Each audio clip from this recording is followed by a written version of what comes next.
ఈ రోజు నేను గెలిచినటువంటి విజయం మీ అందరికీ అంకితం, మీ ఆశీర్వాదం. నేను నాయకుడిని కాదు, మీ అందరికీ సేవకుణ్ణి, నాయకుడిని కాదు, మీ అందరికీ సేవకుణ్ణి అని తెలియజేస్తూ, విజయం సాధించడం అంటే ఎంతమంది ఎన్ని కుట్రలు చేసినా, ఎన్ని రకాల పన్నాగాలు పన్నినా, ఎన్ని రకాలుగా ఫోన్లు చేసి ఇబ్బంది పెట్టినా, ఎన్ని సింపతి నాటకాలు ఆడినా, ఎన్ని కుట్రలు చేసినా, అక్కడ ఉన్నటువంటి మాజీ మంత్రి గారు కూడా ఎన్ని కుట్రలు చేసినా ఎవ్వరూ లేకుండా తోడుగా నేను మీ బిడ్డను నీ బిడ్డను నీ బిడ్డను అని చెప్పి ఒక్కరినే ఈ గల్లీ గల్లీ తిరుగుతా ఉంటే నాకు తోడుగా నిలిచిన ప్రతి ఒక్కరు కూడా మనస్ఫూర్తిగా ఈరోజు ఈ విజయం వారికి అంకితం ఇస్తా ఉన్నా. నా తమ్ముళ్లకు, అన్నలకు, అక్కలకు, చెల్లెలందరికీ కూడా ఈ విజయం అంకితం ఇస్తా ఉన్నా.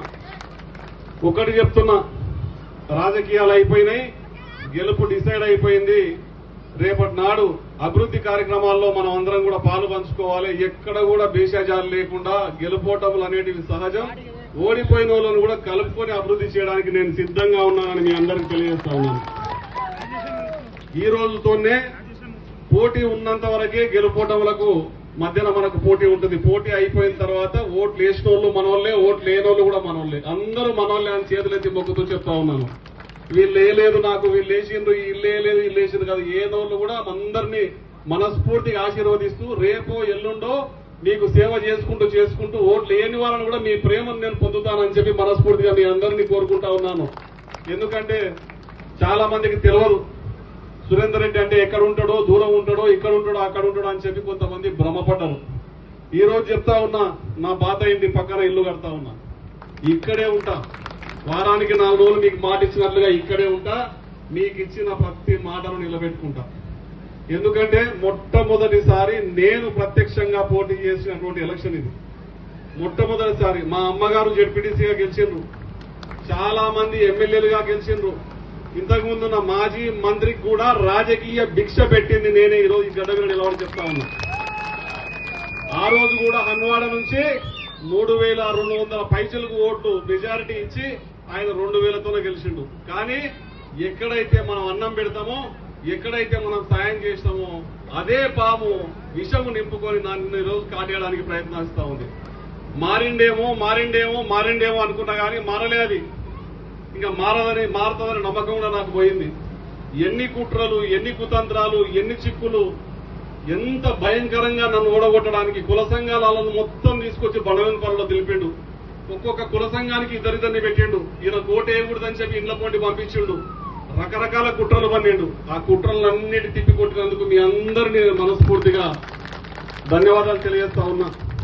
ఒక్క మనిషిని ఇక్కడి నుంచే పోయినా, ఇక్కడనే పుట్టినా, ఇక్కడనే పెరిగినా అని చెప్పి చాలాసార్లు చెప్పిన, ఒక్క మనిషి మీద ఇది కుట్రలు. రాజకీయంగా వీడు ఎక్కడ ఎదుగుతాడో, ఎక్కడ అందరి ప్రజల మద్దతు కూడగట్టుకుంటాడో, ఎక్కడ పెద్ద నాయకుడు అవుతాడో అని చెప్పి మీ ప్రేమకు దూరం చేయడానికి చాలా మంది ప్రయత్నం చేసిండ్రు. కానీ వాళ్ళ మాటలు లెక్క చేయకుండా, వాళ్ళ భయాలకు లోను కాకుండా కొంతమంది నా ఎంబడి ఈరోజు నిలబడ్డారు. మొండిగా అన్ని పక్కకు పెట్టి వచ్చిండ్రు. నా ఎంబడి పని చేసిండ్రు, కష్టపడ్డారు, నా గెలుపులో కీలక పాత్ర పోషించారు. జీవిత కాలం వాళ్లకు నేను రుణపడి ఉంటాను. మనస్ఫూర్తిగా వాళ్ళందరి రుణం తీర్చుకుంటాను. వాళ్ళందరి ఆశీర్వాదంతో బండమీని పల్లిని అభివృద్ధి చేయడానికి అడుగులు ముందుకు వేస్తా. ఎట్టి పరిస్థితుల్లో కూడా నేను కక్షలు, కార్పణ్యాలు, దౌర్జన్యాలు ఇక్కడ ఉండవు. వాళ్ళు ఎన్నెన్నో చెప్పింటారు, అవేవి జరగవు. అందరం కలిసి కమిటీలు వేసుకొని ఇక్కడ చాలా మందికి మాటలు ఇచ్చిన, మా బుడిగజంగాలకు ఇక్కడ కమిటీ హాల్ కట్టిస్తాను మాట ఇచ్చిన, కట్టించి తీరుతాం. చాలా మంది ఇల్లు లేని వాళ్ళకి ఇల్లు కట్టిస్తామని చెప్పినా కట్టించి తీరుతాం. చాలా మంది ఒడ్డరిగేరులో పోచమ్మకు గుడి కట్టిస్తామని చెప్పినా కట్టించి తీరుతాం. ఒక్కొక్కటిగా చాలా చేసేటి ఉన్నాయి. రాజీవ్ గురుకల్పంలో ఇల్లు కట్టిస్తామని చెప్పినాం, కట్టించి తీరుతాం. అదేవిధంగా ఇక్కడ ఉన్నటువంటి డ్రైనేజీలు, రోడ్లు వ్యవస్థలను కూడా మార్చేస్తాం. పేదల పక్షాన్ని నిలబడతాం. ఇక్కడ బుడిగజంగాల కాలనీలో ఒక మాట ఇచ్చిన నేను, ఇక్కడ ఏ బిడ్డకు పెళ్లైనా 10,000 రూపాయలు నా ఇంటికి వెళ్ళి పంపిస్తానని చెప్పిన మాట కట్టుబడి ఉంటా. ప్రతి ఒక్క చెల్లి, ప్రతి ఒక్క బిడ్డ నా ఇంటి చెల్లి, నా ఇంటి బిడ్డగా చూస్తా. వాళ్ళ పెళ్లికి 10,000 రూపాయలు పంపించి ఆ చెల్లికి నా ఆశీర్వాదం పంపిస్తానని తెలియజేస్తా ఉన్నా. అదేవిధంగా హాస్పిటలైజ్ అయిన ఎవరికి ఇబ్బందులు వచ్చినా ఏమైనా సరే ఇక్కడ ఆఫీస్ ఓపెన్ చేస్తాం. మన బండవేనిపల్లిలో నా కోసం కష్టపడ్డ వాళ్ళందరూ ఆఫీసులో ఉంటారు. వాళ్ళే ఇక్కడ ఉండి ఈ వ్యవస్థను నడుపుతారు. నేను వచ్చినప్పుడు నాకు చెప్తారు, ఎవరికి ఆపద వచ్చినా ఒక 10 మంది టీం ఇక్కడ పనిచేసేటోళ్ళు, మంచి చెడ్డ చూసుకుంటూ ఉంటారు. నేను కూడా వాళ్ళకి తోడుగా ఉంటా. 6 నిమిషాలు మీకు సేవలు చేసుకుంటూనే ఉంటానని తెలియజేస్తా ఉన్నా. ఎందుకంటే రాజకీయంలో ఇది నా తొలిమెట్టు. అందరూ నన్ను తొక్కాలనే చూసిండ్రు కానీ నా ఎదుగుదలకు ఎప్పుడు కూడా ఎవరు తోడు కాలేదు. నా ఎదుగుదలకు తోడైన ఈ గడ్డ, ఈ బనగనపల్లె గడ్డ జీవితకాలం గుర్తించుకుంటారు.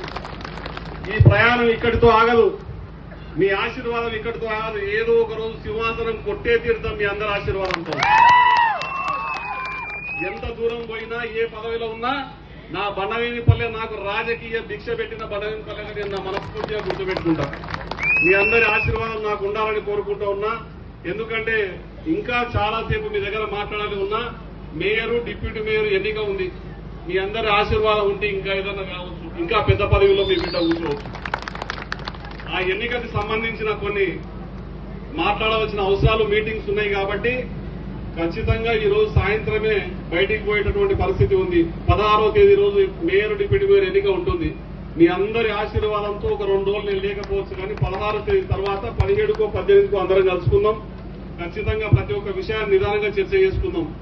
ఎంత తొందరగా అతి తక్కువ టైంలో మీరందరూ నన్ను చేరదీసిందంటే, నేను ఒక 20 ఏళ్ల గ్యాప్ తర్వాత వస్తే కూడా ప్రతి ఒక్కరు నన్ను ఆశీర్వదించడానికి ప్రయత్నం చేసిండ్రు. ప్రతి ఒక్క తమ్ముడు, అన్న, అక్క, చెల్లెళ్ళందరూ కూడా మీ అందరి రుణం తీర్చుకునే శక్తి భగవంతుని ఏమని ఈ రోజు నేను కోరుతా ఉన్నా. ఆ భగవంతుని కూడా నేను ఒకటే వేడుకుంటా ఉన్నా.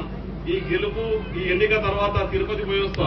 మీ అందరి ఆశీర్వాదంతో తిరుపతి పోయి ఏడుకొండల వాడిని ఒకటే వేడుకుంటా. మా అక్కలకు, అమ్మలకు, చెల్లెళ్లకు నేను మాటలు చాలా ఇచ్చిన స్వామి, వాళ్ళందరి కోరికలు తీర్చే శక్తి నాకు ప్రసాదించు అని చెప్పి ఆ ఏడుకొండల వాడిని వేడుకొని మళ్లీ తిరిగి వస్తాం. మీరు ఇచ్చిన విజయం మామూలుది కాదు. నన్ను ఈ రోజు మీరు రాజకీయంగా నిలబెట్టిండ్రు. మొట్టమొదటి మెట్టు మీరు ఎక్కించిండ్రు. మీ రుణం తీర్చుకోను. ఖచ్చితంగా 100కు 100% ప్రతి రోజు కూడా మీ గురించి ఆలోచన చేస్తూ నేను ఎక్కడ ఉన్నా సరే బండమీదపల్లి అభివృద్ధిపై ప్రత్యేకమైన దృష్టి పెడతాను ఈ రోజు తెలియజేస్తా ఉన్నా. మీ అందరి కోరిక మేరకు ఖచ్చితంగా రాబో కాలంలో బండమూదిపల్లెను బంగారు పల్లెగా మార్చేటువంటి వాగ్దానం మనం చేసుకున్నాం. చాలా మంది చాలా మాట్లాడారు. ఆయన ఇక్కడ ఉంటాడు, అక్కడ ఉంటాడు, ఆయన ఏం చేస్తాడు, ఎవరికి దొరుకుతాడని. ఖచ్చితంగా బండమీదిపల్లి బంగారు పల్లెగా మార్చి చూపిస్తాం. ఎక్కడ కనివిని ఎరగని లేదో డెవలప్ చేస్తాం. ఈ రోజు మా బుడిగ సంఘాలు కూడా చాలా కష్టాలు అనుభవిస్తున్నారు. చాలా రకాలుగా ఇబ్బందులు పడి చిన్న చిన్న ఉద్యోగాల్లో ఉన్నారు. చదువుకున్న పిల్లలకు ఉద్యోగాలు ఇప్పించే కార్యక్రమం కూడా త్వరగా చేపడతామని తెలియజేస్తా ఉన్నా. మళ్ళీ 3-4 నెలల్లో తిరిగి వస్తా. మీ అందరి ఆశీర్వాదం ఉంటే మనం ఇంకా ముందరికి పెద్ద పదవుల్లో మనం కూర్చున్నటువంటి అవకాశాలు మీ అందరి ఆశీర్వాదంతో ఉంటాయని ఆశిస్తూ, ఈ రోజు నా వెంబడి నడిచినటువంటి ప్రతి అన్న, అక్క, చెల్లి, తమ్ముళ్ళందరూ కూడా చేతులెత్తి మరొకసారి నమస్కారాలు తెలియజేస్తూ, మీ అందరి ఆశీర్వాదం, మీ అందరి ప్రేమ ఇదే విధంగా ఉండాలని మనస్ఫూర్తిగా మీ అందరి ప్రేమ ఆశీర్వాదంతో మళ్ళా తిరిగి వచ్చి బండవేనిపల్లిని అభివృద్ధి చేసుకుందామని తెలియజేస్తూ